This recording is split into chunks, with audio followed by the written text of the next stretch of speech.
They do call him Black Jesus. Exactly. Yep. But I would never call him that. That's disgusting. If you eat, No. if you eat Hershey's bar for fun, you like golf balls in your mouth. Really weird. So, I'm a really simple guy when it comes to women. What is wrong with you? I ask myself that every day. I don't know what the hell happened from the series before to the series with the Celtics. It's my biggest conversation, and I hope we go viral with this one. Princess and the Frog. You're drunk. You should not be drinking. You should not be drinking this early in the day, bro. Buddy, I still got 30 minutes. I start drinking.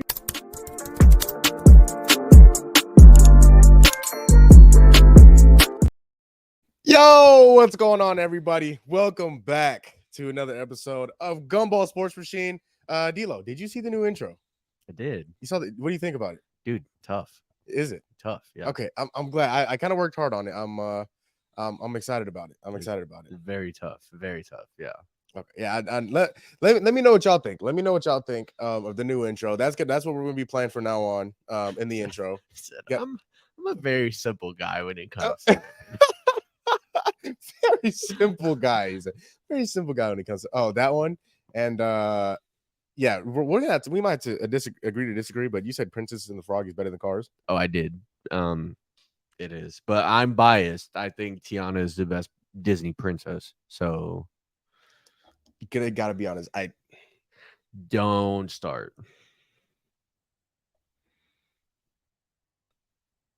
yeah, it's already awkward. Sorry. Let's get in. All right. So that's that to look forward to. We also have a brand new weekly segment that we're gonna get into here in a few minutes, which I am so excited for. But we start off positive, but we do have to get into some sensitive stuff here early in the show that I really wanted to get into, and I know talking before the show, DLO wanted to get into a little bit. Tyreek Hill. Tyreek Hill obviously was in a situation before the game Sunday, about 2.5 hours before the game. He was pulled over, arrested, and really a lot of unnecessary stuff, a lot of excessive stuff happened in that encounter with the police. But before I take off, because I feel like I'm just going to go on forever, Dilo, what was your reaction to not only the situation, but having seen the body cam footage and everything that did happen in that situation? Yeah, I mean, it's really shameful when you think about it. I know a lot of people were quick to point out that Tyreek Hill was being a little aggressive, uncooperative, which he was, right? Yeah. Refusing to roll down your window while you're being stopped, et cetera, right? I understand all that. But the use of excessive force when it was unnecessary, I think that is the main point that needs to be talked about. Because there was no reason to use the force that they did, right? It's a traffic stop. There were so many units there too. I don't understand. Dude, it was like 4 or 5 motorcycles, like all behind Tyreek Hill's car. There were so many units. But again, I understand he wasn't cooperating, but the use of the force that they did is very disturbing. And I'm pretty sure that officer is still on duty right now. I don't think they put him on leave. That's the sad thing. It's hopefully action is going to be taken, or maybe in the process of being taken. Yeah. But again, I'm gonna let you finish, and then I've been thinking about this all morning. I saw the footage this morning, and it's disturbing. It is. But forced him to the ground, put him in handcuffs, put him on a sidewalk for a simple traffic violation, no seatbelt. The force that was used is unnecessary. But I think the worst part is when his teammates came up. Obviously, I know that you've seen it.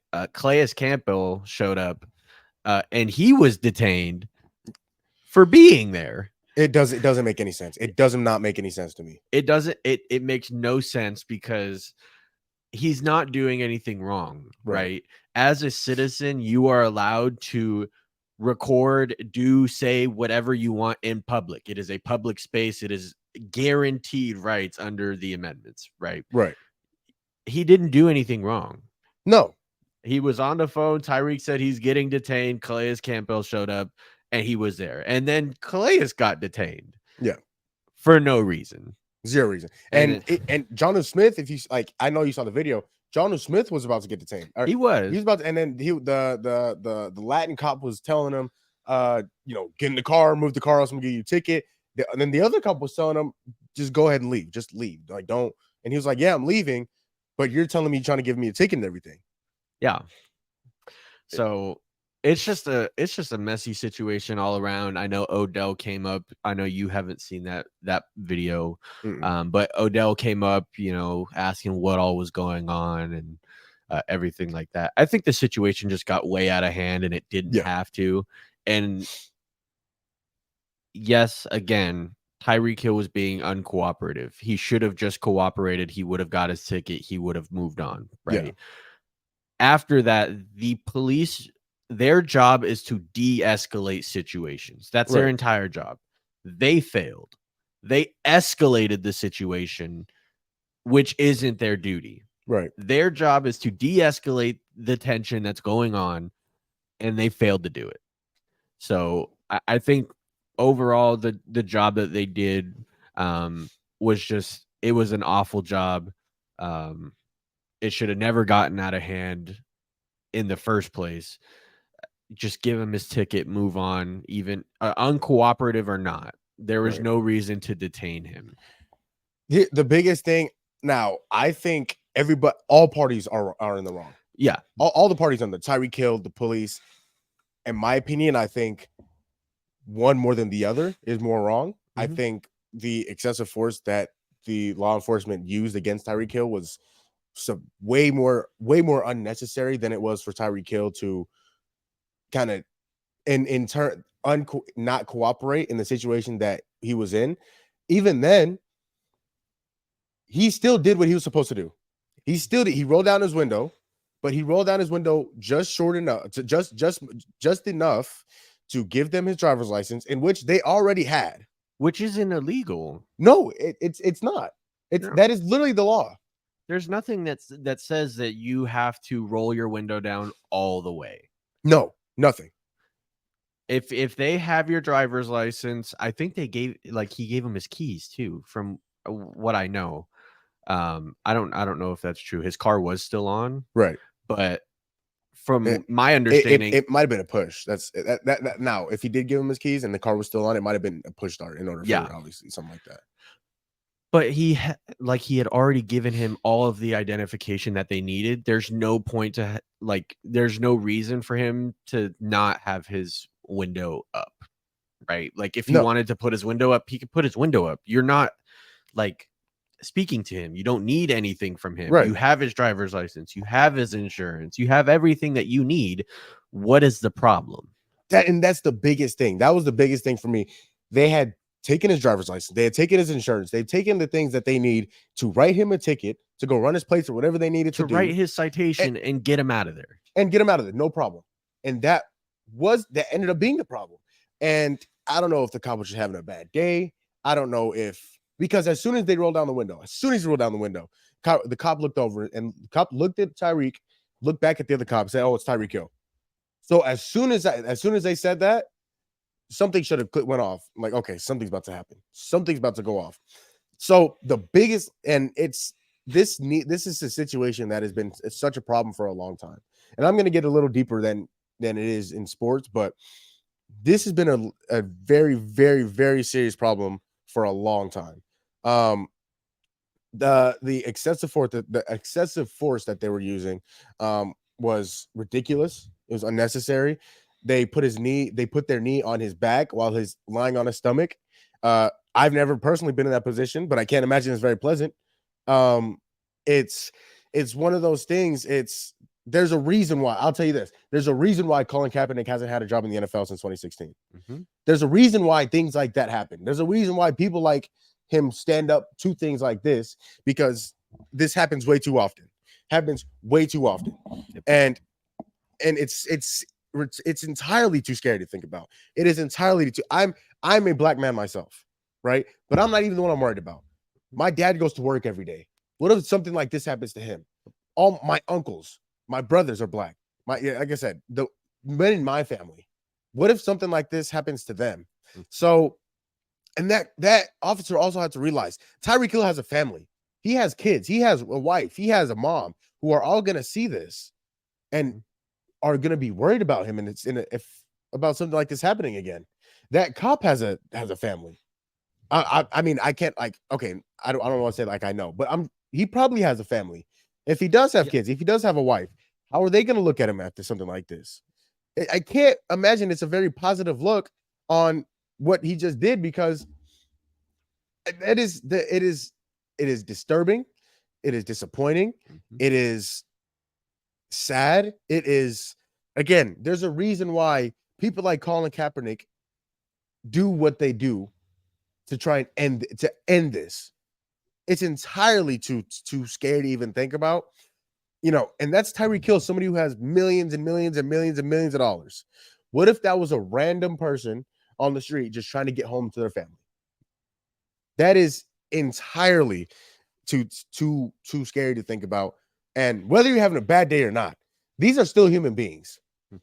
No matter if they're making $100 million or $100, they are still human beings. And so I just ask that the law enforcement treats them as such.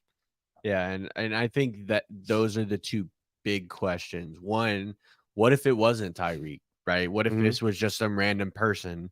Would it have been different, right?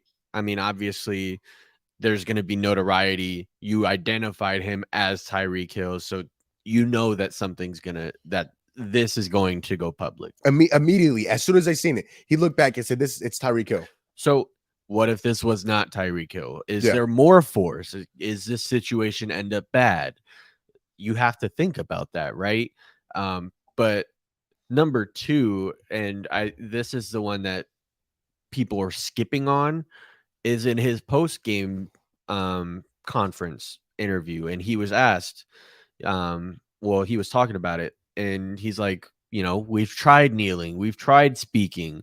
What is it gonna what do we have to do to get something to change? Yeah. And I don't know if you saw that comment or not, but it really makes you think, what needs to happen for this to not happen? And the answer isn't just a simple, we got to do this or we got to do. There's so much that goes into it that I don't know if just one single action will ever not cause it to not happen. And I think that's what sucks. And you mentioned the things that have taken and the things that Tyreek Hill mentioned have happened in order to try and stop this. To think that all these other things have happened and it's still going on. What else is there for us to do for us to be able to have an impact on this? I agree. That is the scariest part. We've taken all these steps. Colin Kaepernick lost his job. A lot of people lost their jobs. A lot of people were looked at completely differently because they're taking a knee while the national anthem was being sung or performed. My sister did it in high school. My sister took a knee to the national anthem in high school. And because she's also very much behind this, and she saw Colin Kaepernick do it. She's not a football fan, but she's a very proud woman, a proud Black woman. And so she sees things like this, and she tries to take steps to try and help this situation even more. Even, whether it's something little or whether it's something big. And it's scary to do that, right? I mean, you do something like that, and now you have a bunch of people that look at you differently. Yeah. That maybe put a target on your back, and it's hard to do that. Obviously, it's easier when you're not in the public eye as much as these athletes are. Yeah. Because obviously me and you doing it, we're not going to go viral for it, right? Like we're No, not going to blow up on Twitter for doing it, but the consensus of the people around us will see it, and I think that matters. Mhm. But again, the notoriety, I think it has to come from the top down, from those people that do have the influence. But it's just hard because where do you start? and that's the scary part. I hope action is taken. I don't like calling for somebody's job. He needs to lose his job. Again, he may have a family, but there has to be repercussions for things like this. There has to be, whether they're but they have to be severe enough so that other people see it and that I won't ever do that again. Not because of what they think that can happen to them if they do it, but just being a human being and treating other human beings as such. Yeah. Especially when it goes against the job description of what you're doing. Like I said, your entire job is to de-escalate situations, and they failed 100%. Anyone that looks at that will 100% agree that the situation was not de-escalated. Yeah, 1,000%. When it should have been. 1,000%. And I wish there was a cop within the 27 that were there that were like, you know what? Okay, let's chill out. Yeah. Let's chill out. Let's give him his ticket, send him on his way. Yeah. And it's insane to think about it. But on a more positive note, DLO, I do appreciate you talking with me about that. And we're having a real conversation about that. This is a show, obviously we talk about sports, but things like that I definitely do want to address. Yeah. So and give our thoughts on it. But on a side note, have you ever seen the show Ballers? With The Rock and no, oh, okay. Well, it's crazy because dude, when that situation was happening, it's the first show I thought of. First thing I thought of was Ballers. Ballers is like it's like a show where like The Rock is like a financial advisor. Okay. And so, but he's a financial advisor for all these NFL players. Okay. And so like he kind of serves as a financial advisor / agent. And so like whenever something goes wrong, like something, PR something, immediately they say call such and such, call such and such. Tyreek Hill, as soon as he got arrested, he was on the phone with Drew Rosenhauer, his agent. So I'll call Drew, and he's he came in to settle everything. So I thought that was funny. Yeah, I thought that was cool. Life of a financial advisor, though. You know how stressful it is to play with that much money and like know that you can either make a lot or lose a lot. Like imagine being his financial advisor, seeing the contract come in. Oh yeah. Oh dude, it's insane. No, couldn't do it. Oh my, like so you're Tyreek Hill's financial advisor, right? So no, you're chilling at home with the fam, you're hanging out, and then you look on, you just watch Sports Center, and it's all Tyreek Hill new 4-year, $170 million contract. Oh, I'd be. Now he's getting a good piece of that. Hey, he's getting a good piece of that. But if you lose his money, hey, it's risk reward. Risk reward. Now onto some some football stuff. What actually happened in the game that the players played in, not outside of the stadium. Yeah, and we're just gonna quickly go through everything, and then we have a list of games that we want to go into a deep dive with. So, are you ready? I am absolutely ready. Perfect. Week 1 of the NFL season is here, or has gone, because it's come and gone. Yeah, we're gonna start Friday night game. We're gonna get into this one later. Eagles, Packers. Quick thoughts on the game. Saquon Barkley was the biggest free agent pickup in the league. The single biggest and most impactful, and it will stay like that throughout the whole season. He looked great. Yep. He looked fantastic. Jalen Hurts didn't look as great. He looked very mediocre. Turned the ball over a few times. A few bad picks. Yep. The defense, I told you last episode, can be had. That secondary can absolutely be had, and it was at times by Jordan Love, who is, again, we talked about, is one of the best quarterbacks in this league. But Eagles came out to win. Offense was good enough. Again, Saquon Barkley had a huge impact, ran all over that Packers defense. But yeah, Jalen Hurts is going to need to be better if they're planning to go on, to go try and win the division as well as make a run at the playoffs. I agree. We'll deep dive into that game later. We definitely got to talk about the Packers and this Jordan Love MCL sprain. Yes. What that means for their season. We'll come back to that.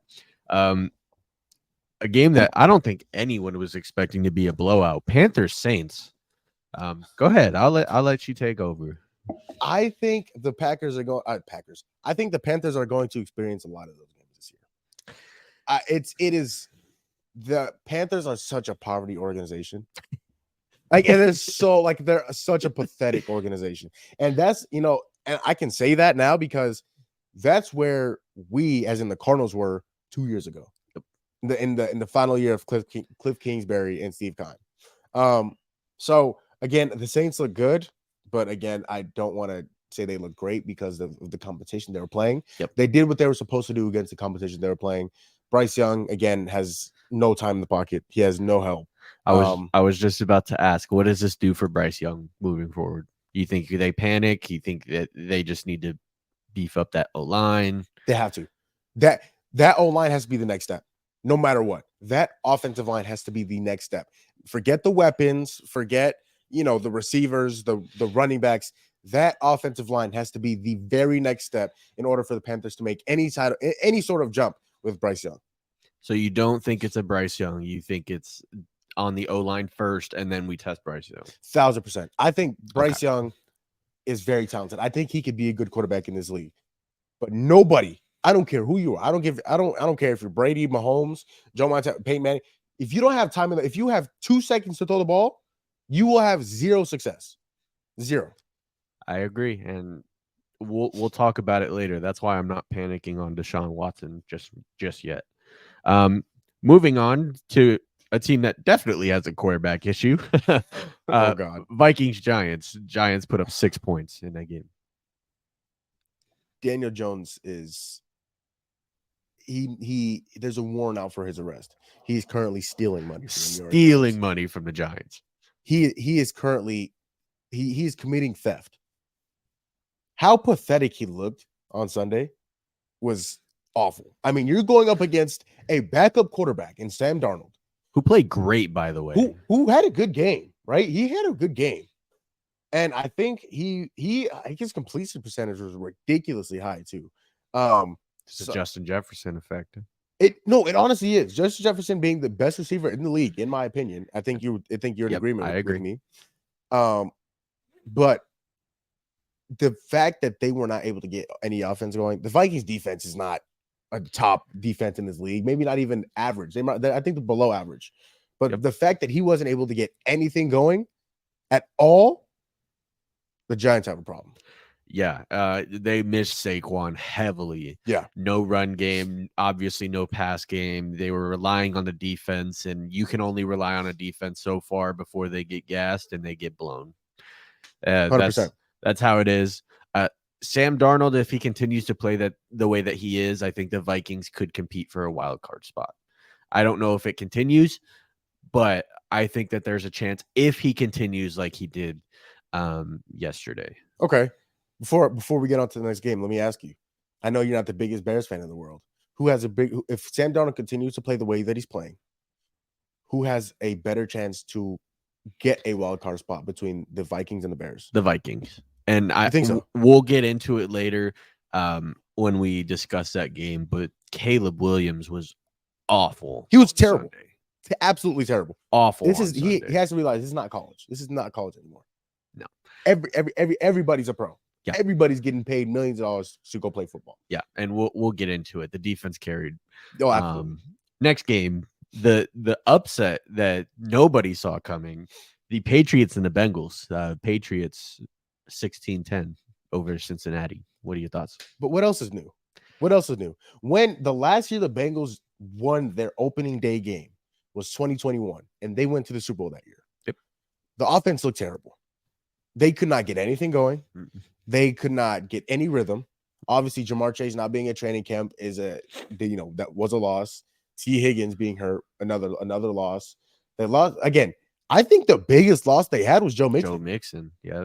No, like nobody's talking. And then obviously you see, we're gonna get into that game in a few minutes. You see what Joe Mixon did for the Texans. Yeah, but I will say Zach Moss did look okay as a replacement. I'm not saying he's anywhere near Joe Mixon level, but Right. as for what they brought in, I think it was about the best replacement that they're gonna get.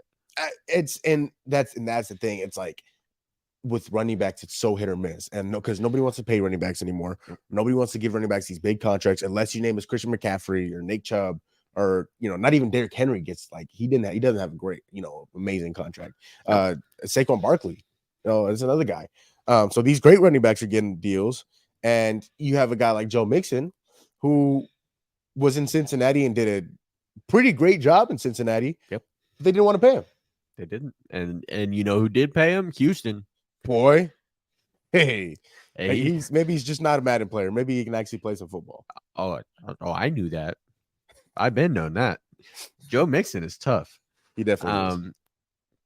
But yeah, I mean, Cincinnati's offense looked awful. I know we were talking beforehand. I don't put this on Joe Burrow because he had 2 touchdowns that should have been touchdowns that got called back. But here's my disagreement. They got called back, but did he not have an opportunity? They kept the ball. It's not like they had the penalty. And I agree, and they led to points, but not points that they needed. Yeah. Okay, that's fair. That's fair. But Cincinnati's defense, terrible. Oh yeah, they look bad. New England ran all over them. Yep, down their throat, just up the run it up the gut. Oh yeah, Ramondre Stevenson had 31 carries, as he should. They have no Jacoby Brissett. They have him, but he's not a guy that's going to throw the ball 45 times and throw for 450 yards. Yeah, which I think is crazy because I think most people were expecting Drake May to come out and start week 1. Yeah, and they didn't. And they still won. And they still won. So, yeah, the run Patriots. That's all they're going to do. 31 carries for Stevenson. I know I got to shout him out because Kevin will flame me in a group chat if I don't. Christian Gonzalez had a good game. There you go, Kevin. Dude, I have not yet read all the messages in that group chat, but I saw it got heated. Oh, it got heated. So I saw it got pretty heated. And we're gonna leave it at that. I'm done talking about Christian Gonzalez. Steelers Falcons. Justin Fields did enough to win the game. Yeah, 6 field goals. 6 field goals for 18 didn't touch points. the end zone. Did not cross the line that goes into the end zone. And I'll tell you what. First of all, is Russell Wilson wearing pads and being inactive not the most Russell Wilson thing I've ever seen? It's really weird. What are we doing? It's really weird. What are we doing? But they did just enough. TJ Watt is a monster, but we all knew that already. He caused so many problems for Atlanta. I think the biggest story in this game was how not rhythmic and how non-fluent the Atlanta offense was. Now it is week 1. Kirk Cousins is obviously brand new system, brand new quarterback, still trying to build chemistry, and coming off an Achilles. So I'm not too worried about Atlanta right now. Like Pittsburgh that's a good defense over there. Obviously ran by Mike Tomlin, one of the greatest head coaches of all time. Yep. So I'm not too worried about Atlanta. But yeah, 6 field goals. Pittsburgh defense is no joke, and Justin Fields did just enough to win that football game. Yeah, I agree, and I'm not panicking on the Falcons yet. Obviously, Kirk Cousins had a bad game, but what I'm more excited about is that Bijan Robinson saw 83% of the snaps. He will be a workhorse back, and if they rely on him, I am confident in their ability to get it going. I like Bijan. I think that he has the potential to be a top 3 running back when the year ends. Top 3. Yes, top 3. Oof, okay. I think he has the potential to do it. He does it in the pass game. He does it in the run game. He is all over the field. I think Kirk Cousins needs to get it going because you can't rely on the run game forever, right? Yeah, 100%. He's got to get it to Drake London. He got it to Kyle Pitts for a touchdown, right? he's got to get those guys going, and then you can start running the ball, and then when running the ball gets good, you turn into play action, get some big plays down the field. So I'm not panicking yet. I think Kirk Cousins just needs to get it going, especially off of an Achilles tear. He's been out for a year. I don't know how much training camp he got, but I'm not panicking yet for sure. Yep. Next game, Texans Colts. I am so high on the Texans. I love the Texans. Their offense looked good. Stephon Diggs looked good. CJ Stroud looked good. Biggest story of the game was Joe Mixon. Yeah. Biggest story of the game was Joe Mixon. And their addition and what he's bringing to that offense. They had a decent run game last year. They had Devin Singletary, Damian Pierce. They still have Damian Pierce, but those two guys were okay last year. You bring in a top 10 back, a top 15 back in this league into an offense with already the offensive rookie of the year who performed ridiculously well, and you bring in Stephon Diggs, a top 10 receiver in this league, again, top 15 receiver in this league, to already add to a great receiving core in Nico Collins and Tank Dell. And that's just the offense. On the other side, you still have Will Anderson, the defensive rookie of the year, Derek Stingley, one of the best corners in this league. This team is so well-rounded, and they're so young, and they're going to be good for such a long time, not just this year. And I think they are great this year. I think they could still get better. I agree.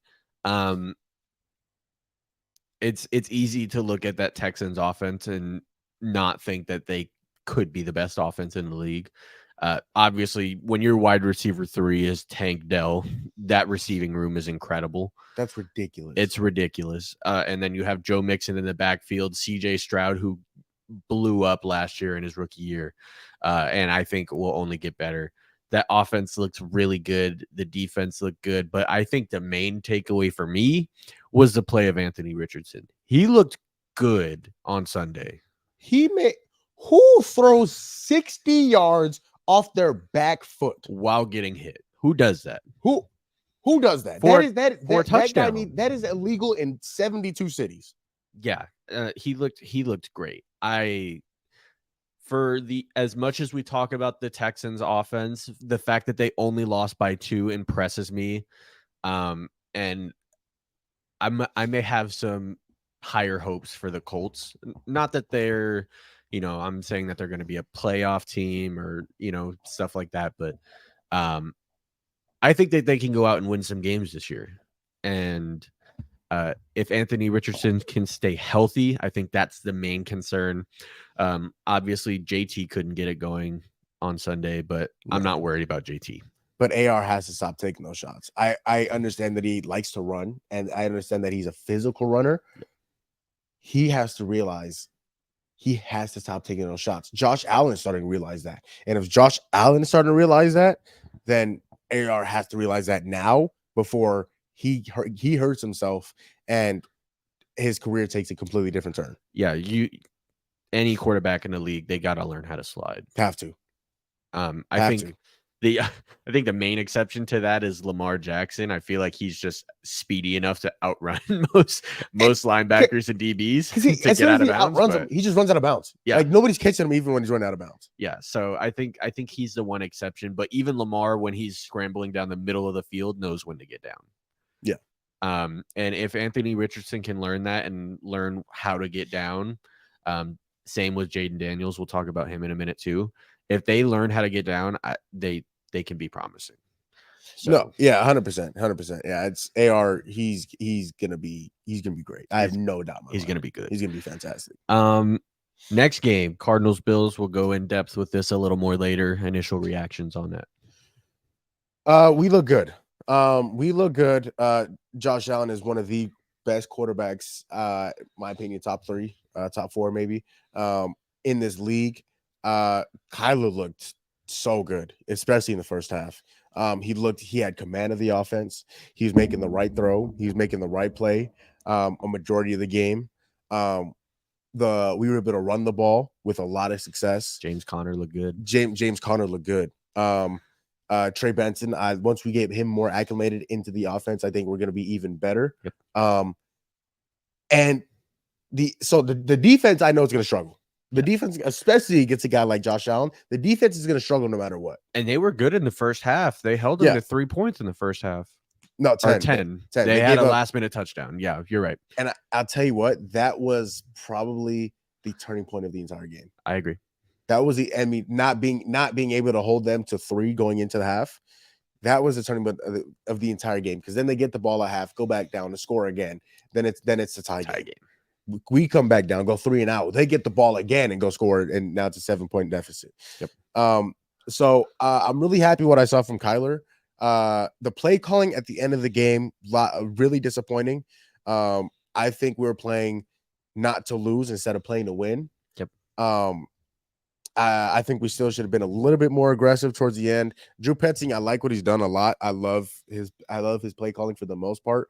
But I'm hoping this is just something that he's starting to get acclimated with Kyler, although they did have 8 games last season. This is week 1. So I hope they get a little bit more aggressive, especially when it comes to clutch time. But I'm a little upset because we had a chance to win the game. And obviously Kyler missed Marvin Harrison Jr., which has gone viral on that last play. Yep. And we'll talk a little bit about it, but the only thing is we had a chance to win that game, and we probably should have won that game. Yeah. And we didn't. That's what hurt so much. Yeah, I agree. And we'll get into it later. I have my sleeper pick that, man, he played well in Sunday's game, and we'll get into it when we go in depth later. But I mean, yeah, 17-3. They gave up that touchdown at half, and it kind of turned the tide. And I said it was going to be a blowout, and it was looking like it was going to be. I was at work and I literally texted you. I was like, "No way, you're right. No way would you call on the last episode was going to be correct." And it looked to be true until halftime. And it's because I don't have faith in this Bills wide receiver core yet. A lot of them are very unproven. The loss of Stephon Diggs, and we thought Dalton Kincaid was going to be the number 1 target, and he wasn't, and proved me wrong. So again, we'll get deep into it later. But Josh Allen did Josh Allen things, and there's not really a whole lot you can do about it. Yeah, four total touchdowns is going to be hard to beat. Yeah, it's hard to beat. It's going to be hard to beat against any team. Next game, we talked about it a little earlier. Caleb Williams in the Bears versus the Titans. Thoughts? I know you're going against Will Levis and Tony Pollard, and it's not the greatest offense in the world. But I told you last episode that defense looks very good. I love the Bears defense. You have that pass rush guy in Montez Sweat. You have the number 1 corner in Jalen Johnson. You have pieces. Tremaine Edmonds as the Mike backer. I love Tremaine Edmonds. You have pieces on this defense, and they absolutely showed you what they could do on Sunday. Again, Will Levis is not the greatest competition. I understand that, but they looked very good, and the defense is what won them that game. Caleb Williams, I don't think will be that bad again this year. I don't think he'll be that. He was awful. It's first game as a rookie. First game. I don't think he'll be nearly that bad at all again this year. I don't think so. But from what they were able to do and go out and win that game with Caleb Williams throwing for under 100 yards, I'm very, very, very much looking forward to watching this Bears team play a lot more. Yeah, I agree. I'm going to just touch on the Titans real quick. Yeah, Will Levis throwing that pick at the end of the game. Oh, man, what were you doing? Don't know. I think Tony Pollard looked really good. They brought him in this year, paid him some money, and, he played really good in his first game. But, yeah, that Bears defense is elite. It's great. What Matt Eberflus has been able to do with that defense, it's been fantastic. Again, Jalen Johnson being I don't want to say even the unsung hero, the hero of that defense. Yeah, I agree. I think the offense is the problem, though. Like, they have to get it going. They couldn't get it going anywhere. Obviously, we talked about Caleb Williams having under 100 yards and winning the game is crazy. But even the run game, I mean, you paid money to go out and bring in DeAndre Swift this year, and they couldn't run the ball either. I mean, that offense has to get going, and most people are putting that wide receiver core too up with that of the Texans and DJ Moore, Keenan Allen, and Rome Odunze. If you have these pieces on offense and everyone is claiming that this was these good pickups, you have to go out and you have to score the football. You cannot rely on the defense to go out and win you those games. And they did.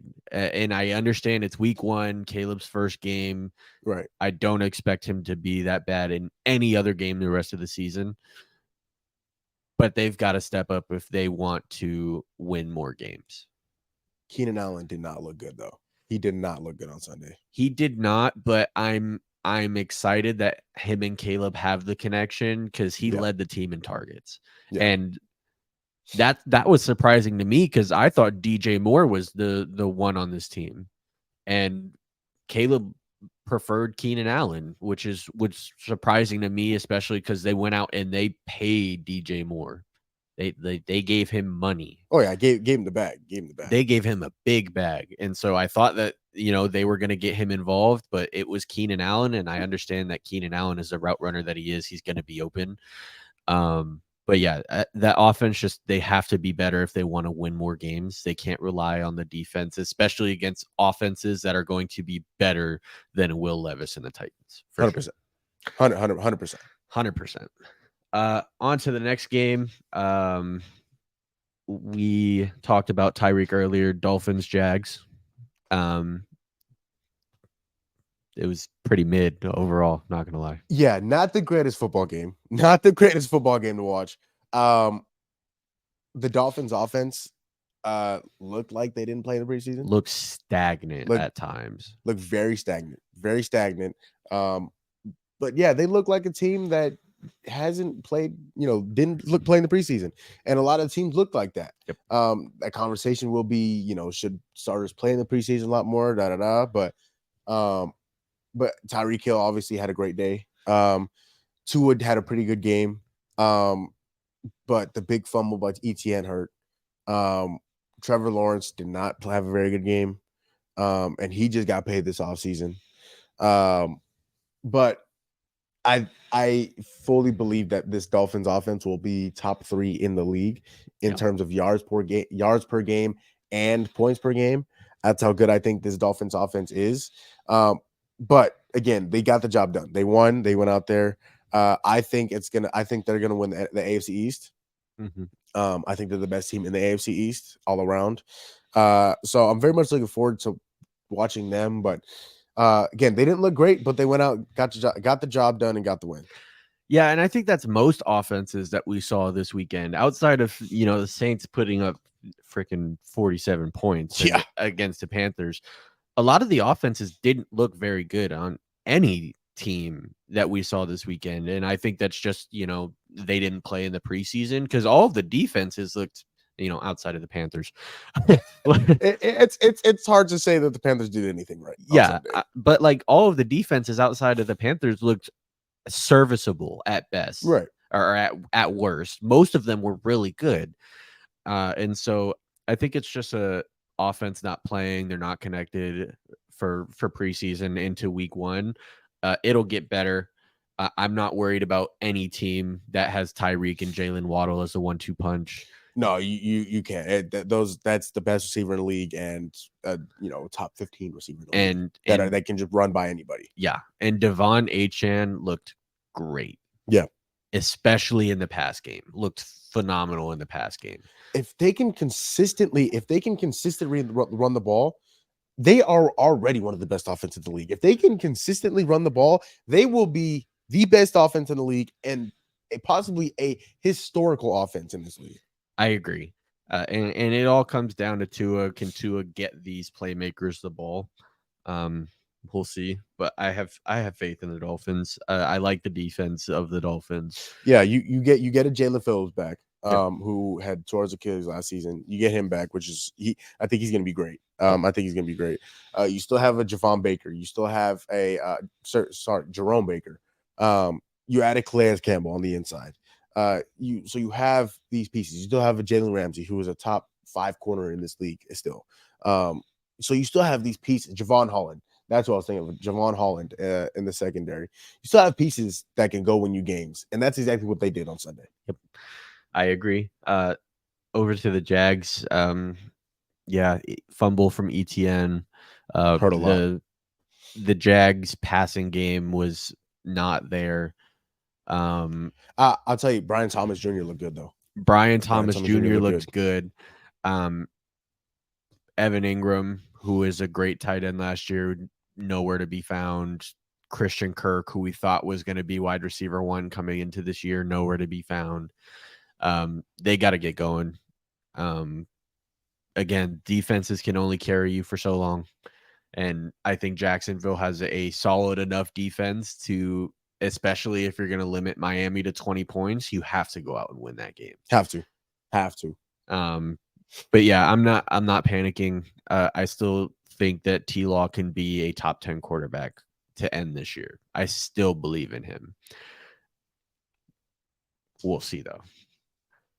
Moving on to a game that it was Seahawks Broncos. Yeah, I don't think we had spent too much time on this game. Seattle won. Bo Nix looked really bad. Everybody's hyping up. As most rookie QBs did. Yeah. Oh yeah. No. That's insane. Yeah. Like Bo Nix looked really bad. Jane Daniels didn't look great.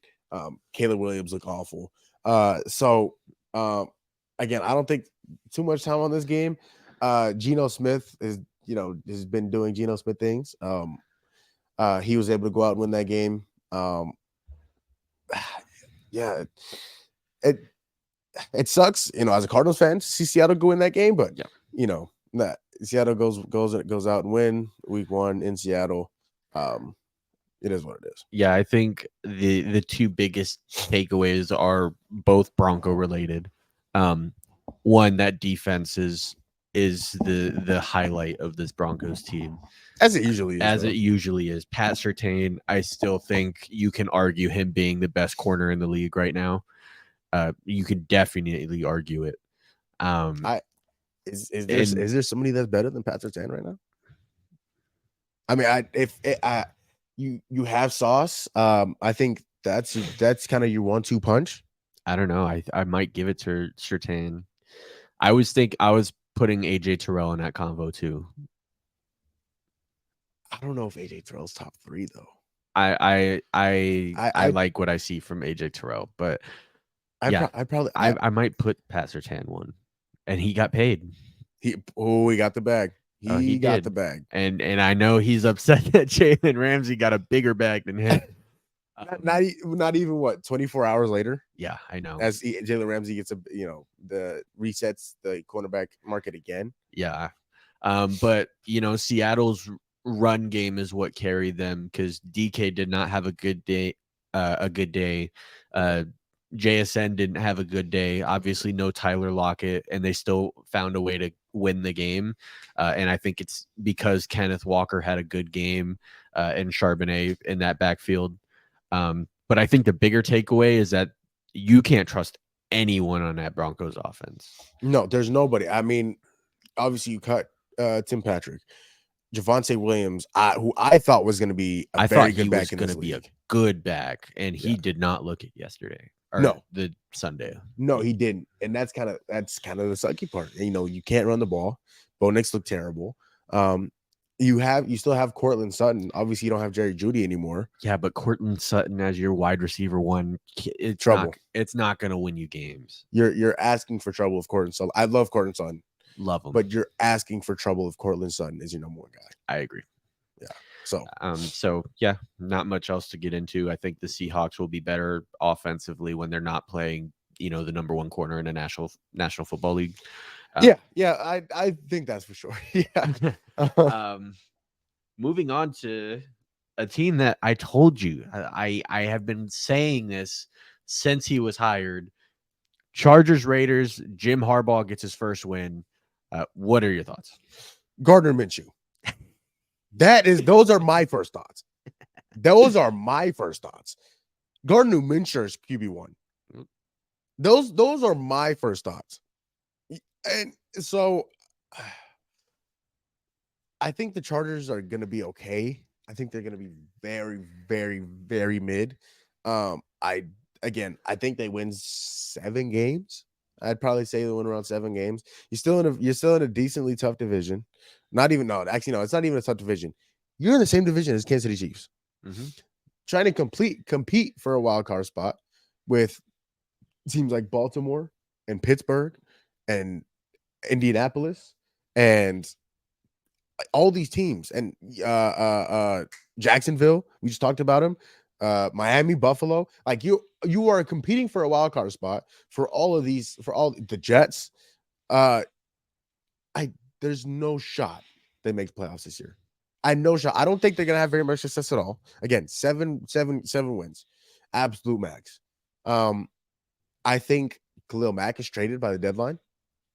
I think he's gone.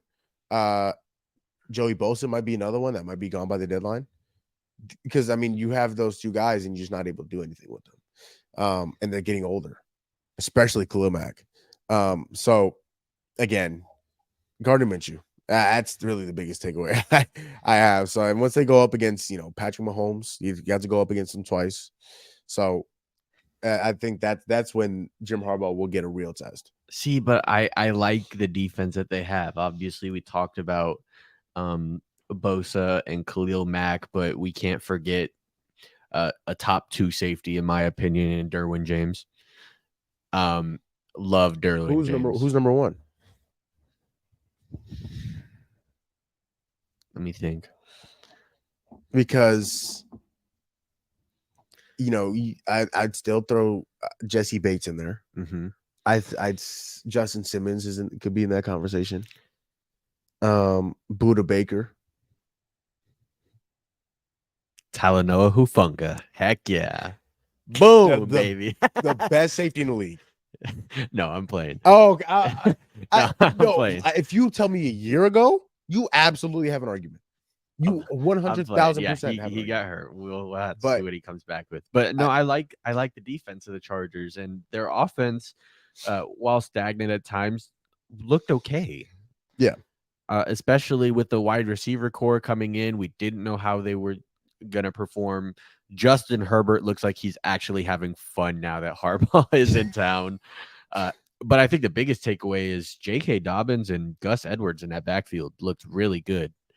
I've loved J.K. Dobbins. I'm a Buckeye fan. I've said this multiple times on the show. You know this. I've loved J.K. Dobbins since he was in Ohio State. He runs hard. He has breakaway speed. Mm-hmm. He's a patient back. He can be not a top 10. I think he could be a top 15 rusher in rushing yards in this year.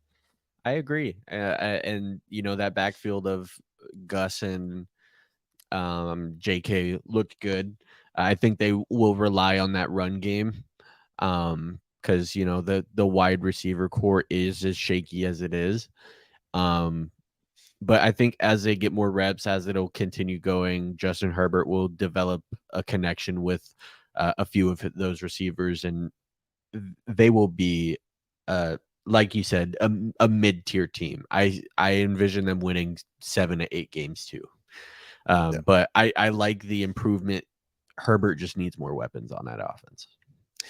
And that's Quentin Johnston. I was a big fan. I was a big fan of Quentin Johnston coming out of TCU. He just has to show it. He has to show it. He's a first round pick for a reason. Yeah. He has to show it. Moving on to a game that I mentioned earlier and not panicking about Deshaun Watson. Cowboys Browns. Thoughts? The Cowboys defense looked really good. They looked phenomenal. They looked fantastic. Especially that front four. Oh my goodness. I mean, Micah Parsons. And where did DeMarcus Lawrence come from? He's been gone for a little while. He came out of nowhere. I said front four. We should be talking front seven because Eric Kendricks played out of his mind. And people were saying, "Oh, that's all you're gonna do. That's all you're gonna go."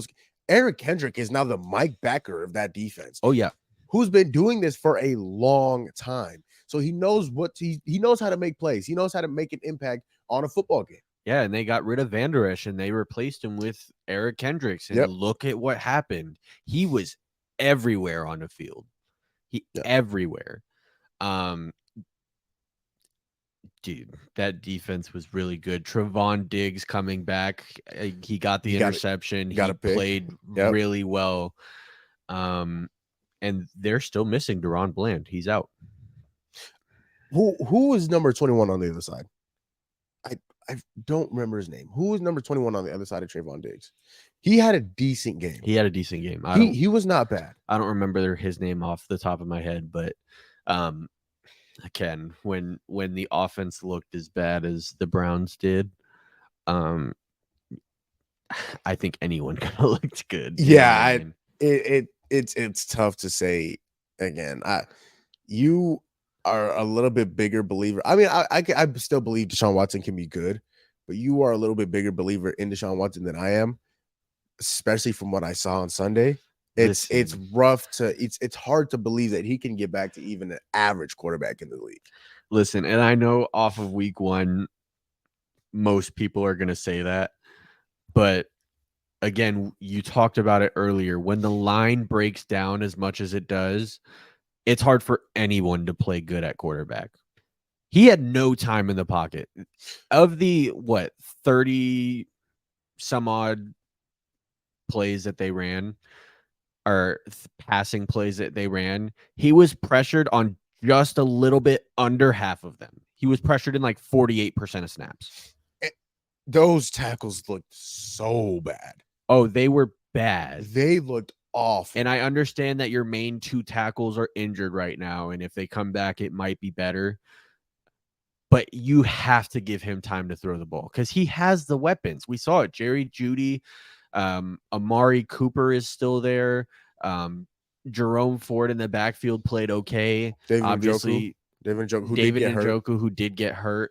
But obviously, I know you're missing Nick Chubb, but they have the weapons. They just need to give Deshaun Watson time to throw the ball, and he had none of that. None. It didn't matter if he stayed in the pocket, if he ran out of the pocket. It didn't matter what he did. He could not find a receiver because he was always under pressure. It was like 1 second into the snap, and there was already a Micah Parsons. There was already a Lawrence right in his face. I don't know what you do with that. You know what I mean? Especially when you have Trevon Diggs as your number 1 corner on Amari Cooper. You have to rely on Jerry Jeudy, but there was no time for anyone to get open. None. And again, we talked about it a little bit earlier, and we're going to talk about we're going to talk about your boy Shador here later in the show. Yeah, but you have when you have 2 seconds to throw the ball. Who has who's going to get open in 2 seconds? Unless you made the best move, the single greatest move that's ever been made on a football field off the line. Who's going to get open in 2 seconds? That's the problem. And you just need more time than that to find the guy downfield. Yeah, it's like 2 seconds isn't enough. I know back in New England and Tampa Bay with Brady, they had this rule where you get the ball out in under 2.5 seconds, but he had the receivers to do that. Right. I like Amari Cooper. I really actually like Amari Cooper, but I think that's it.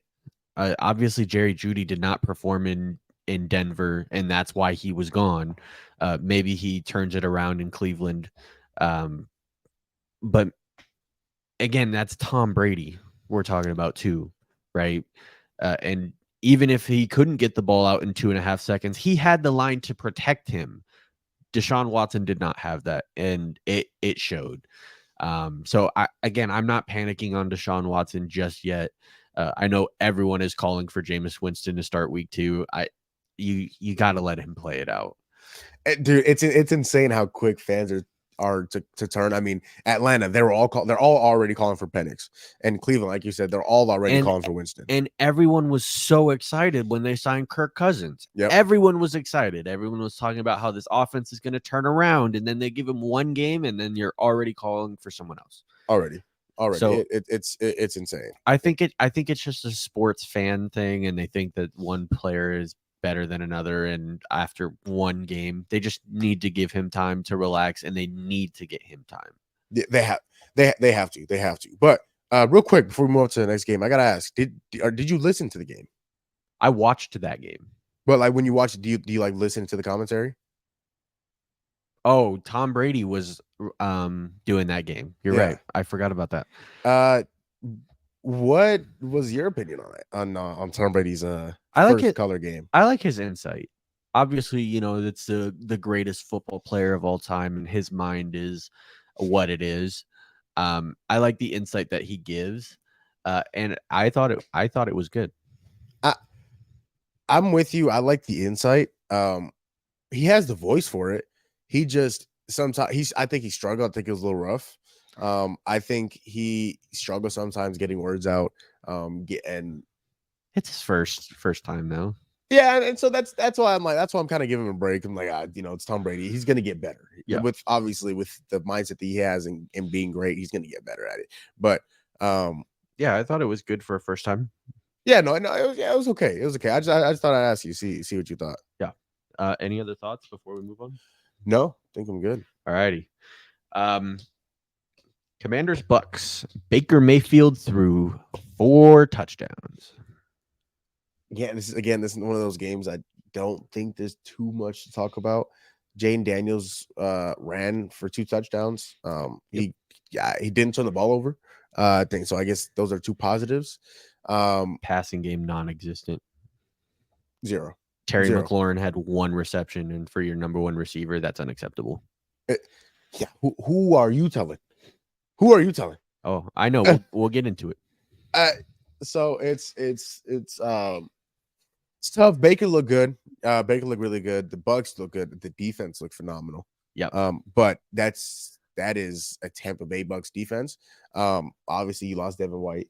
But again, you still have guys. You still have Lawrence David. You still have guys who make plays. Winfield. You lost Carlton Davis, but somehow, some way, that team just makes plays, and they did exactly that on Sunday against the Commanders in Jane Daniels' debut. So Buccaneers, I think it's going to be between them and Atlanta in that NFC South. But it's going to be very, very interesting to see, like you said. But Baker Mayfield threw for 4 touchdowns. That team still has weapons. You still have Mike Evans. You still have Chris Godwin. You still have teams. I love Rashad White, the Sun Devil. Love him. If they're able to run the ball consistently, I think they'll be even better. So, those really takeaways from that game. I not really too much about that game that I got. Yeah, I think the main takeaway is that Bucks offense not knowing what it would look like, because it's shaky. Baker Mayfield is shaky at times, and Chris Godwin especially can have boom or bust type games. But they looked good. Obviously, we knew what the defense was going to do. Baker played really well. Chris Godwin went back to the slot. Mike Evans caught 2 touchdowns. Rashad White looked great. I mean, the offense was flowing, and if they continue, especially if Atlanta doesn't figure it out, they could run away with that NFC South. So yeah, usually that's not the trend with Bucks teams. The defense is usually the strong point, but yeah, that offense looked pretty good. Good.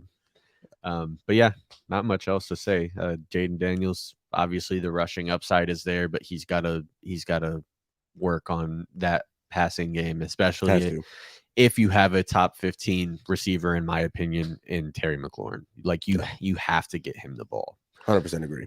So, moving on to Sunday Night Football, Rams Lions. J-Mo went off in Detroit. I put it to you. J-Mo looked good. The offense for both teams struggled a lot to begin that game. Again, you go back to the preseason conversation. How much did they play? Should they play at all? It was a very entertaining game. It's always entertaining when the Rams and Lions play. Last year in the playoffs, it was a 1-point game. The Lions beat the Rams by 1. Amon-Ra St. Brown had a very quiet game. Very quiet. 2 receptions for 8 yards. Yeah. I don't know if that was the scheme that the Rams were playing. I don't know if they just completely tried to shut him out. Obviously, the Rams adding Trey White, but Trey White is not the same player he was 3 years ago, 4 years ago. So I definitely I enjoyed watching this game. Matthew Stafford continues to impress me. And some of the throws that he makes. I love Kyron Williams. I think Kyron Williams and Blake Corum can be one of the best, if not the best, 1-2 running back duo in the league within the next year or two. So their ability to run the ball, Cooper Kupp was fantastic. I mean, when Puka went out and Cooper Kupp just turned into 2021 Cooper Kupp, triple crown Cooper Kupp. He was great. So Demarcus Robinson made some plays. So the other receivers were stepped up. I think that was really nice to see for the Rams. So the defense looked okay. Obviously, the first game without AD since 2014, 2015. And Detroit, I mean, man, they looked okay. The defense or the offense had its moments. They were awful down the stretch of the game. They were terrible aside from the drive that they went down and tied the game. They were awful for the most part in the second half down the stretch. But obviously in overtime, you give the ball to David Montgomery. You run that ball down the throat. Wherever Penei Sewell, you go run behind him. That offensive line looks very scary good. They got whatever they want in the run game. Whatever they wanted. And that was the scary thing. That was a scary thing because you run behind Penei Sewell and Frank Ragnow and Taylor Decker. You run behind these guys, they're gonna block for you. And I don't know if you were watching the game, but they were just literally pushing that defensive line back, especially on the end zone carry in overtime. I don't know if you saw the replay. All of the defensive line was in the end zone. David Montgomery got all past the goal line, untouched. They were all past the goal line. So I love Detroit. And I think they're going to be fantastic this year. But biggest takeaway from that game, if Detroit can run the ball like that and also pass the ball with, obviously when you have a guy like Amon-Ra St. Brown, that's a scary football team. Yeah. And I made a mistake. He did have one reception in overtime, 3 for 13 for Amon-Ra. Yeah, a very quiet game from him, but we saw the breakout of J-Mo. And I think it continues. Coming out of training camp, they were raving about J-Mo. Entire training camp. He's talking about he looks really good. He'll be back. And he outperformed the Amon-Ra 100% on Sunday night. And so the backfield of Montgomery and Jahmyr Gibbs looked fantastic. Obviously, Jahmyr Gibbs is used more in that passing game. Montgomery is more of the rusher. The receivers looked good. I think the big takeaway here is that Puka Nacua knee. How is that going to affect them long term? And it didn't look like they were too bad without him. No, I think the biggest thing from the Rams is that the other guy stepped up. Demarcus Robinson had a very good game. He made catches when he absolutely needed to, and I think he'll continue. Yeah, Cooper Kupp. He looks like prime Cooper Kupp. He looks fantastic. I mean, in that game, he was making plays. He looked faster than he did at any point in time last year. Okay. And now that he's healthy, that's going to be a scary connection, possibly even more scary than it has been before between Stafford and Kupp. Yeah, and if he continues to stay healthy, I know I talked about Amon-Ra leading the league in receptions. It might be Cooper Kupp. I think he had 14 receptions on Sunday night. That tied a career high. Yeah, tied a career high. So listen, if he can continue to stay healthy, he will be back. I think that people will realize that he will once again return to top 5 wide receiver status. Again, it's all dependent on that health, though. If he can't stay healthy, if he can't stay on the field, there's going to be issues. But man, did he look so good Sunday night. He looked fantastic, and if he continues to play like that, NFL, look out for the Look Los Angeles out Rams. for the Rams. Yeah. Matt Stafford, we know what he does. He's actually the second oldest starting quarterback in the league, right behind Aaron Rodgers. I thought that was crazy to me because Stafford doesn't look old. No, he doesn't. Especially, he doesn't look nearly as old as Aaron Rodgers does. No. Like, you look at Aaron Rodgers, and he looks like he's about to tell you to get off his lawn. And it's crazy. And I was saying this during the game. In my opinion, Matt Stafford was Mahomes before Mahomes elevated Mahomes. If that makes sense. 1,000%. I could not agree more. Like, I could not agree the more. throws that Matthew Stafford makes are incredible. Especially some of the no looks. He gets hit throwing the ball, and somehow, some way, he finds a way to get it to those receivers. And especially the tight end that they just brought in. He looked good. I'm blanking on the name, but I'm also blanking on the name. But yeah, that everybody, as soon as Puka went out, everybody stepped up. Everybody stepped up for that team. So if that offense is able to stay consistent and put up points, I think they'll be fine. The Cardinals got the Rams next week, so that'll be an interesting matchup. So we'll see what the Rams defense is able to do against Kyler Murray and company. And I just found it out. Colby Parkinson. That's his name. Oh, the tight end. Yeah, that's right. That's right. Colby Parkinson. Yeah. He had that one move. I don't know if you saw, he just had an underneath cross route, made two guys miss and ran off for a 60-yard gain. Dude, the athleticism in these tight ends nowadays. I mean, obviously we're not like old. Like, we're still, 22. We're both 22. Yep. So, we grew up watching, we caught the tail end of Tony Gonzalez, obviously Travis Kelce, George Kittle, Jimmy Graham. So, like, these guys are athletic. Like, those guys are athletic, but these guys are fast. These guys can move. These guys can juke. Like, they can move. They are big, 6'6", 6'7" guys who can move like a receiver. Yep. Yeah, that's really all I got. The Lions look good. The Rams look good. Both, I think, will be playoff teams. Agreed. So, the last game, Monday Night Football, my San Francisco 49ers against the Jets. Takeaways. I just want to point it out.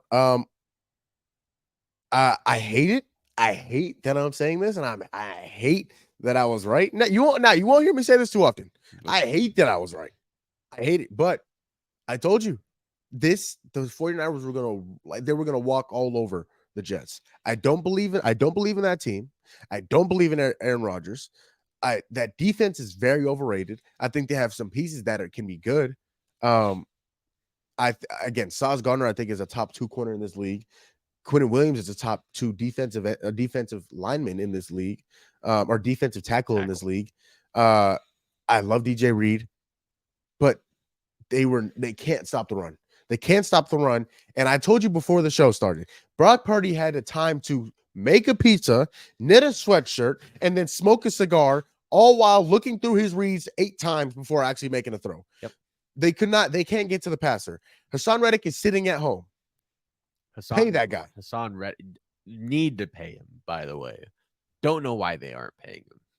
And you saw last night how much they need him. Yep. They have 0 pass rush. 0.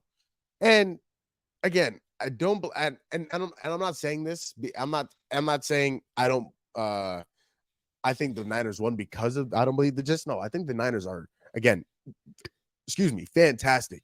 I think they're a great football team. I think the Jets are severely overrated. I don't believe in them. They will end up 3rd in the AFC East. Again, they're not nearly as good a football team as a lot of people believe they are. And the Niners really won this game off of that offensive line, both in the run and the pass. Brock Purdy, as you said, had all the time in the world to throw, but Jordan Mason had all of the lanes. He didn't have to truck nobody. He didn't have to do any of that. They created a lane for him, and every time he hit that lane. Every time.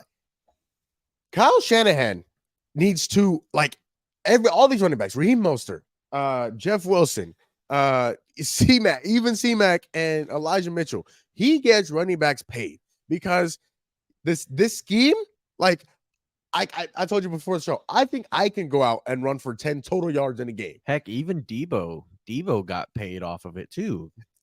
It's because he's such a genius. He's such a genius when it comes to this stuff. Obviously, his father, Mike Shanahan, won 3 Super Bowls, so he was pretty good himself. Or 2 Super Bowls, excuse me. Yep. So he was pretty good himself, but this scheme that Kyle Shanahan is able to come up with, and for really anybody to really step up in the system when somebody goes down and pick right up where they left off and run for 147 yards and a touchdown. It is ridiculous. 9 out of 10 football fans you asked didn't know who Jordan Mason was yesterday. Nope. Now he comes on Monday Night Football, primetime game against the New York Jets. Aaron Rodgers and the New York Jets runs for 150 and blows out the Jets. And That's what Kyle Shanahan does. He is a number 1 waiver pickup right now in most fantasy leagues right now. I'm telling you. As he should be. As he absolutely should be. Because, again, I'm not saying it's solely the scheme, but the scheme has a big part of Jordan Mason's success last night. Yeah, it did. And again, it's that offensive line led by the best tackle in the league in By far, Trent Williams. And I don't think that people give enough credit to the other blockers.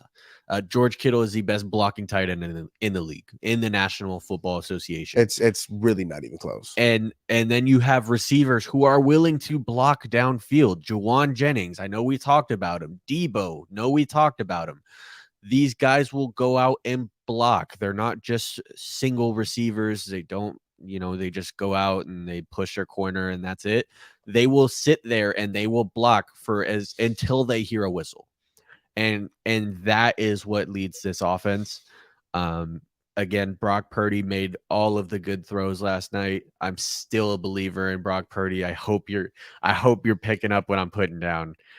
I'll tell you what, he made some throws. I don't know if he is a top 10 quarterback in the league. He can be top 10, especially in the system that he's in. I promise he can be. Statistically, he can be top 10. But if you look at the top 10 quarterbacks right now that you would start a franchise with, he is not possibly even in my top 15. He's got to be at least in the top 15. He's got to be. He's got to be there. He's got to be there. Again, statistically, he's absolutely a top 15, maybe even a top 10 quarterback in the league. But if you're taking the number 1 overall pick, or you have a pick 1 through 15, and you could take any quarterback in the league, I don't know if he's in the top 15 list that you would take to start your franchise with. He is.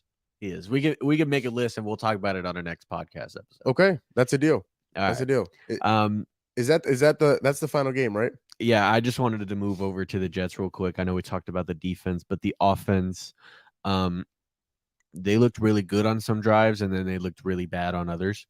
And I don't think it's entirely a panic situation yet, right? Breece Hall looked amazing. I call him the second best running back in the league for a reason. I think that he is. Garrett Wilson, now that he has a competent quarterback throwing to him, we saw him get open. We saw him make plays. I think Garrett Wilson will elevate, and most people, even though they already see him as a top 10 wide receiver, I think he could also enter the top 5.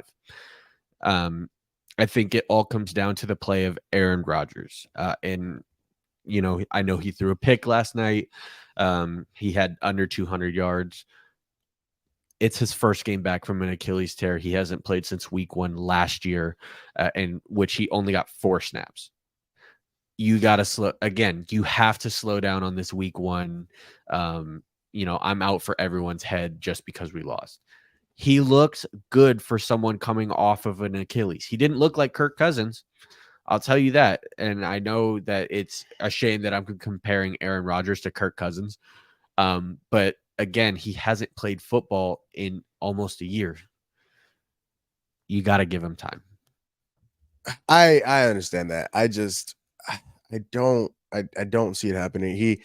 You give him a year, but he's not early 30s anymore. You give him a year after an Achilles tear. He's now 40 years old. And that first digit in his age is no longer 2 or 3. But I want to say that line kept him protected. that line looked really good last night. Again, I told you this before we started recording. He only had to get out of the pocket like 4 or 5 times last night. He did not have to run, and I think that will help him and that will benefit him. Shouldn't that be worrisome though? He only had to get out of the pocket, would you say 4 or 5 times, and then they only scored 13 points. I agree. It, like I said, it's inconsistent right now, but you got to give him time. Okay, I'll trust you. I trust you. I'm not saying that the Jets are going to come out and be like the be all end all number 1 seed of teams, but they can 100% fight for a wild card spot and they can win games in the playoffs.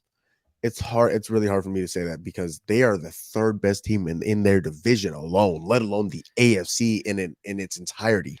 Yeah, I know. Give them time.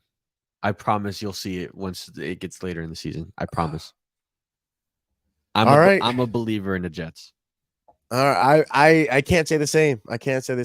But that has been our recap of all the games that were played this weekend, which means it is time for our brand new segment that we will be doing every week of the football season and will absolutely carry into basketball season. And who knows, maybe baseball players are coming up. Maybe I come up with a little something for baseball. But for today, we are the debut of our brand new segment. That segment is called Gumball and DLO's Pole of Power.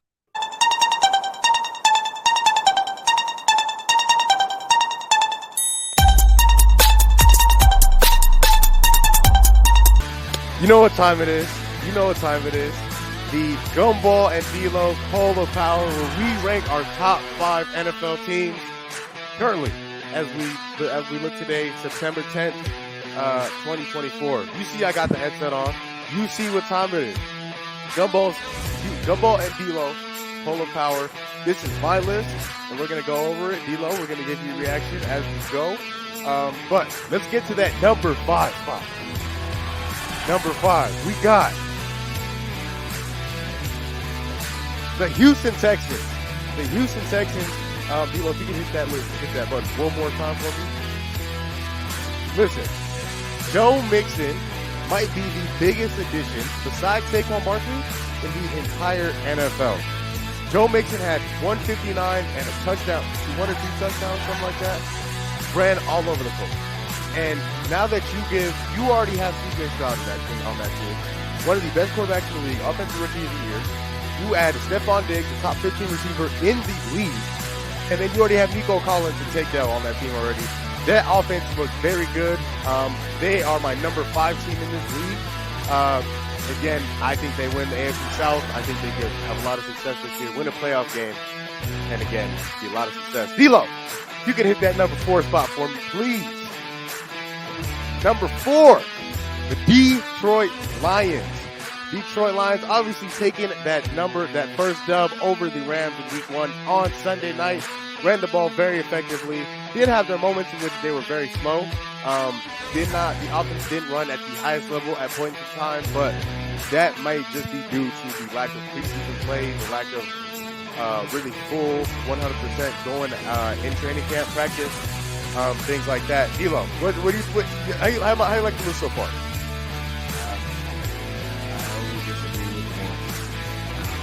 I'm not ready to put the Texans that far. Okay. But I like the Lions as well. Okay. Fair enough. Detroit, I got them at number 4. DLO, if you could hit that number 3 spot for me, please, sir. Number 3.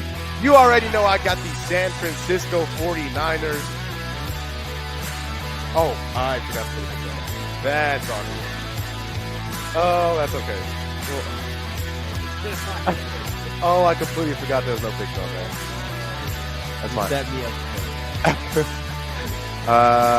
Max. I completely forgot.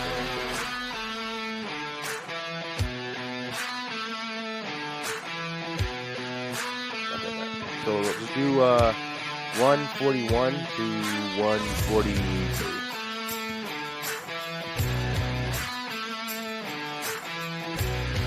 Because I forgot I was gonna finish it after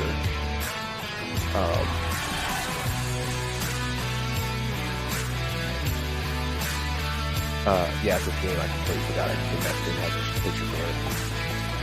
All right. Ready? 1, 2. D-Lo, can you hit that number 3 for me, please? The San Francisco 49ers who just demolished the New York Jets on Monday Night Football. Again, I was just telling y'all, I'm not a big believer in the Jets. I think they are a little overhyped, a little overrated. San Francisco 49ers 100% coming off of the NFC Championship win, obviously losing in the Super Bowl to the GOAT, Patrick Mahomes. We'll get into that later. But obviously the run game that they have, their defense looks fantastic.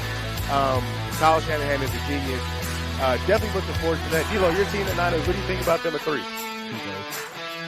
Fair enough. It was really a debate between number 3 and number 2. Speaking of number 2, D-Lo, can you hit that track for me there, brother? Number 2, we got the Baltimore Ravens, Lamar Jackson and them boys. Lamar Jackson obviously losing to Patrick Mahomes in Week 1 in the NFL kickoff game on Thursday night. Again, they struggled at times. I think that team is only going to get better. The defense looked very good at times again. Oh, man. Oh, D-Lo, you got me. Oh, my goodness. I'm excited. I'm breathing hard for this pull of power. And let me tell you something. This offense will only get better with Lamar Jackson and Derrick Henry in this line. The offensive line will get better.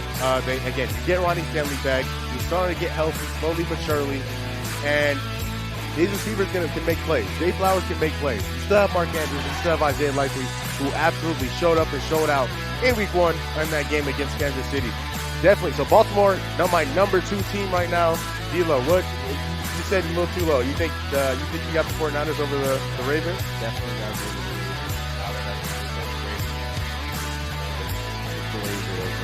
Can you? And speaking of which, can you hit that number 1 track for me? Let me see that number 1. Kansas City Chiefs. Patrick Mahomes, the GOAT, alongside of Kansas City Chiefs with the GOAT tight end, the second GOAT, third GOAT, fourth GOAT, maybe, and head coach Andy Reid. Listen to me. When you got the greatest player in the league, he's playing quarterback position at the level he's playing at, they didn't play their best game, and they still went out and beat the number 2 team in my power poll. That is the number 1 team in the league right now, Patrick Mahomes and those fellow Kansas City Chiefs. Listen, they went out and got a piece of Xavier Worthy that has the record holder in the 40-yard dash. First of all, who let that happen? Who gave Patrick Mahomes the fastest man to ever run the 40-yard dash in terms of the NFL? That's insane. You give him that. You still have Travis Kelce, who didn't even play his best game on Thursday. Wasn't very good. You still have Isaiah Pacheco, who can run the ball at a very effective rate. Very, very, very much looking forward to watching this team play. Patrick Mahomes is still fantastic, as everybody knows, the greatest player in the NFL right now, the second greatest quarterback of all time. But you already know who I got at number 1, Kansas City Chiefs, Patrick Mahomes. And I don't see that changing too often. I could be wrong, but I don't see that changing too often. Go ahead, D-Lo.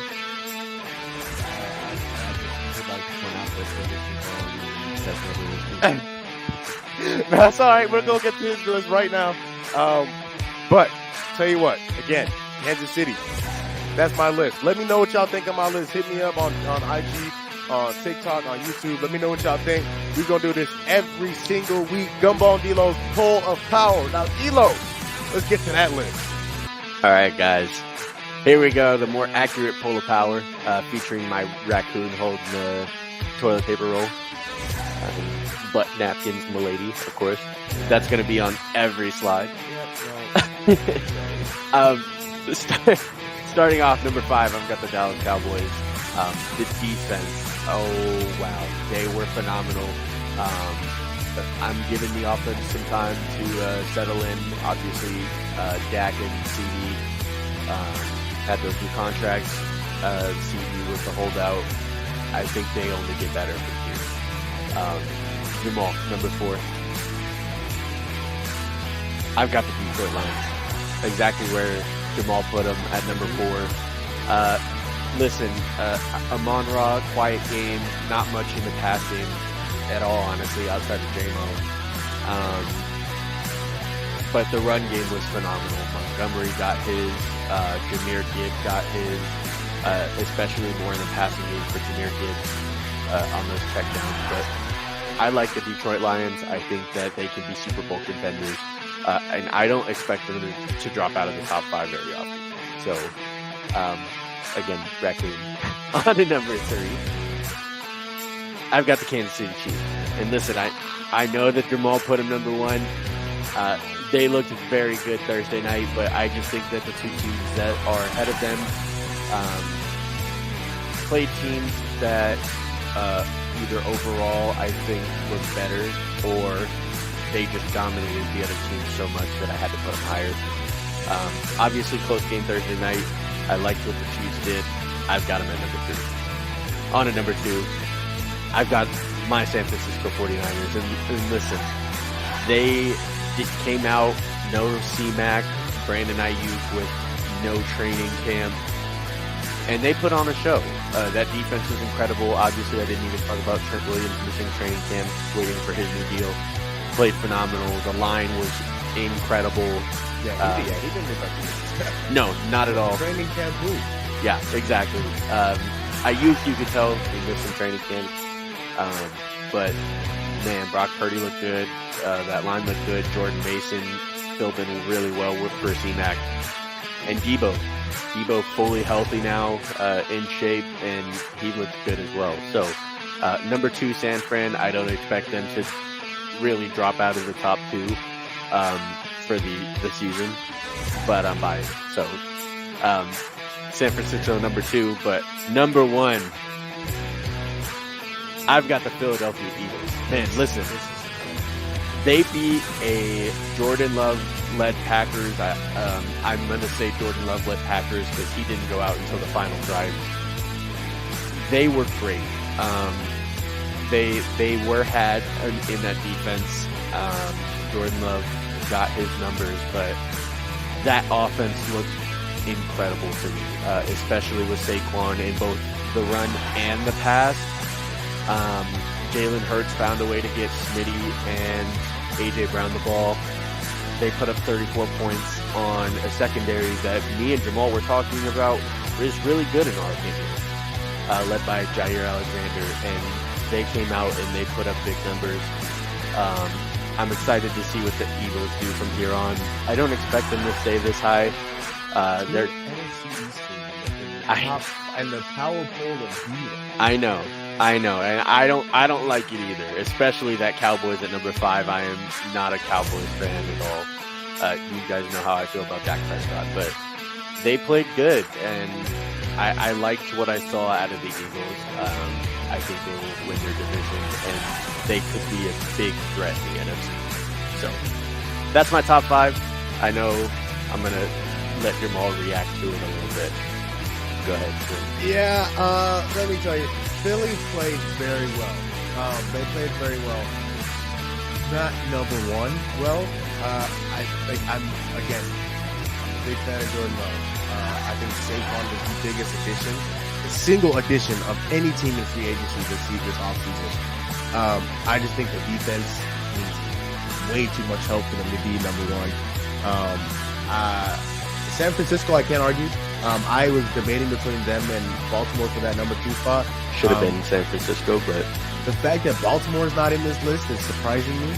I mean, listen, outside of Isaiah Likely, I didn't like what they did on offense all that much. And obviously they put up 26, the defense put up, or let Patrick Mahomes put up 26 points. So it's kind of just like, I understand, but the offense was too stagnant for me to put them in my top 5. That's fair. I mean, again, I think Kansas City is a little too low. I think they outperformed Philly and San Francisco, just based on maybe not San Francisco, but definitely Philly in terms of competition and what they were able to do against that competition. That's the only place I disagree there. Obviously, you have Detroit, the same place, and Dallas. Their defense was phenomenal. They look great. Offensively, I think they'll probably catch up to the defense. Yeah, especially going up against the Browns, who had the number 1 defense last year.